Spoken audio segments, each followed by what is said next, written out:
Today we're talking about the skills that are required before we can realistically expect a child to start talking. Now this is really important because of course we want every child to be able to talk and use full sentences and tell stories and full monologues, but any child that gets to that point has to have these skills first. Any typically developing child develops each of these skills before they start talking. So it's really important that we as therapists and parents make sure that we don't skip any steps.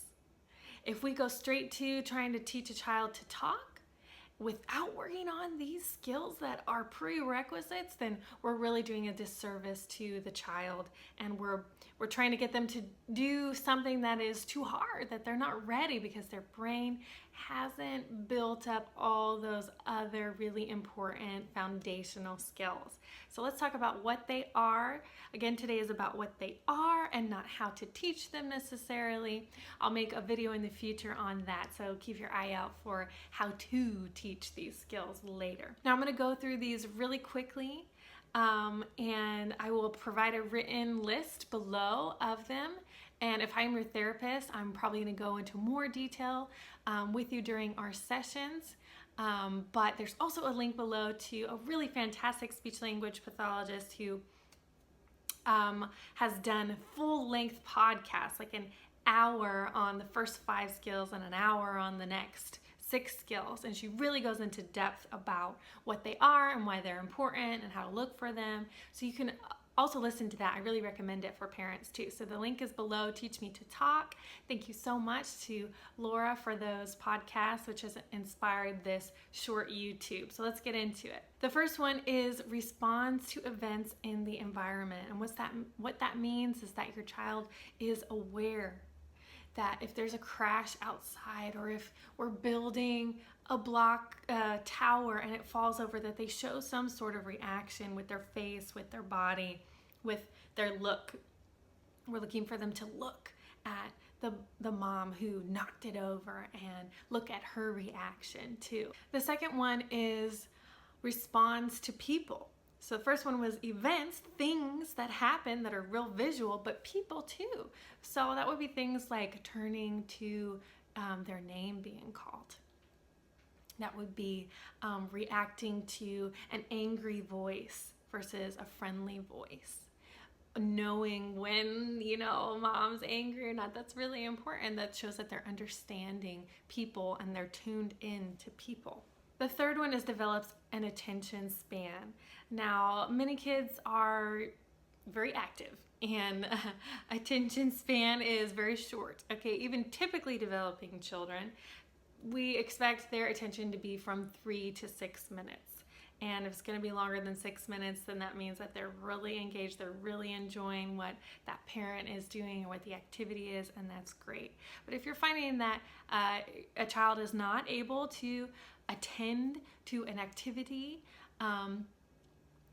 or a game or song for longer than 3 to 6 minutes, then that's a really important skill to work on, because if a child's going to learn, then they need to take the time to learn, right? They got to have the focus to learn. And if they're going to learn words too, that attention has to be there. Next is called joint attention. Now what that means is that, for example, me and the child are both attending, paying attention to the same thing, and we're sharing that moment. So a classic example is rolling a ball back and forth. So if I have the ball and I'm 1, 2, 3, and I roll it to him, then he's looking at me and he's looking at the ball. It's like the ball, then me, and the ball, and me. He's not just about the ball. If the child is only object focused, only looking at the ball, and I'm trying so hard, I'm like, woo, hello, hi, baby, buddy, and I'm doing everything. I'm being this super animated Disney character, and that child is not looking at me, then that means that joint attention is not there. He's not sharing that moment with me. And for a lot of parents, it's a really sad thing to realize that it's not that the child's not interested in the person, as in like, oh, Kayla's not an interesting person is that their brain hasn't developed in a way that allows them to share moments with people with eye contact. That can be kind of a sad thing for parents, but that's something that we can work on and that we can make progress on. So I hope that these things don't make you too sad, but just help you identify things that you and the therapist should be working on so your child can eventually get to that point of hopefully talking and using real words. Number 5 is plays with toys. Toys and playing, hugely important for children. That is how they learn. That is how they learn to problem solve and cause and effect of toys. So a child should be using toys not only functionally, that means the way that they were intended to be used, but eventually pretend play as well, right? So a car, simple. It's for rolling back and forth and driving, eventually making some sounds with it and putting people in and out and all of that. If you find that your child is not playing with toys, he's kind of just fiddling with toys maybe. Classic example is with that toy car, if the child is just spinning the wheels on the car repetitively, or looking very closely at the car is something that I see often, or kind of just putting it back and forth across their vision. That's really not playing. That's not appropriate play. That's just fiddling and that's just looking. They should be rolling the car around and rolling it back and forth with a person, even or rolling it down a track. That's real play. And so that play has to be there before we can expect a child to be talking. Number 6 is understands the uses of early gestures. So that means things like waving, hi and bye, or where, or what is it, right? Okay, they're not like real specific signs, but they're just general signs that a lot of people generally use, as well as following a point for that means the child following with his eyes a point that an adult is using. If the adult points, the child should be looking and following that point and understanding, oh, when someone points, that means they want me to look at it. When someone goes like this, that means they're looking for something. Maybe I should be looking for something too. Ooh, even earlier is parents putting their hands out, right? Out for, do you want to be picked up? You want up? Then the child responds, understands, oh, that means I should put my hands up because I'm going to get picked up too. Or give to me, right? If someone's saying give to me and their hand is out, that child should understand, oh, when there's an open hand in front of me, that means someone wants something from me and I better give it to him. And there's a difference between compliance, like, okay, I don't want to give that to mom, and understanding. So you can usually tell when a child understands based on their reaction. You can usually tell the difference between a child understanding and not wanting to do something based on their reaction. So if I had said give to me and the child goes like this, then that means they understood me and they really did not want to give me that toy.